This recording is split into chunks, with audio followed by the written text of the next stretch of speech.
నమస్కారం. My real సొసైటీకి స్వాగతం.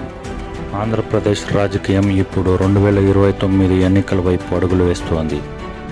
మాజీ ముఖ్యమంత్రి వైఎస్ జగన్మోహన్ రెడ్డి గారు ప్రతి సభలోనూ ప్రతి ట్వీట్లోనూ కేవలం రైతుల కష్టాల గురించి ఎందుకు మాట్లాడుతున్నారు? కూటమి ప్రభుత్వంపై ఆయన చేస్తున్న విమర్శల వెనుక ఉన్న అసలు రాజకీయ వ్యూహం ఏమిటి? ఈ వీడియోలో పూర్తి విశ్లేషణ చూద్దాం. జగన్ గారు ప్రధానంగా 2 అంశాలను టార్గెట్ చేస్తున్నారు. గతంలో వైఎస్ఆర్సీపీ హయాంలో రైతు భరోసా కేంద్రాలు, ఆర్బీకే ద్వారా విత్తనాలు, ఎరువులు సకాలంలో అందేవని, ఇప్పుడు కూటమి పాలనలో రైతులకు గిట్టుబాటు ధర దొరకక ఎరువుల కోసం క్యూ కట్టాల్సి వస్తుందని ఆయన బలంగా వినిపిస్తున్నారు.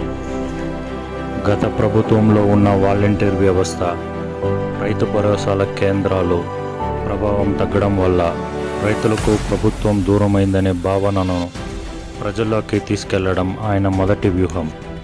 రాజకీయంగా చూస్తే గత ఎన్నికల్లో కూటమికి మరియు వైఎస్ఆర్సీపీకి మధ్య ఉన్న ఓట్ల శాతం తేడా సుమారు 10%. ఈ గ్యాప్ను భర్తీ చేయాలంటే కేవలం విమర్శలు సరిపోవు, ఒక బలమైన ప్రజాకర్ష పథకం కావాలి. ఏపీలో రైతుల అత్యంత కీలకమైన ఓట్ బ్యాంక్.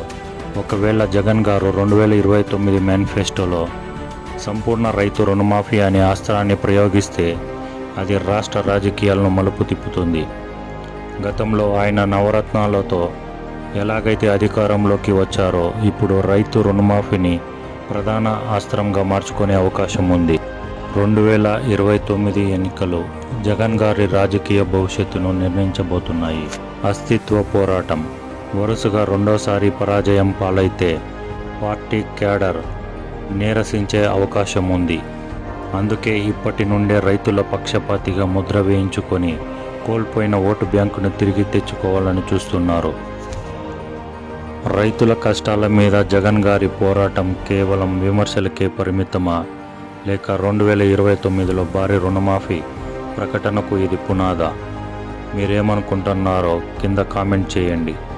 ఈ విశ్లేషణ మీకు నచ్చితే మై రియల్ సొసైటీ ఛానల్ని సబ్స్క్రైబ్ చేయండి, షేర్ చేయండి. Thank you.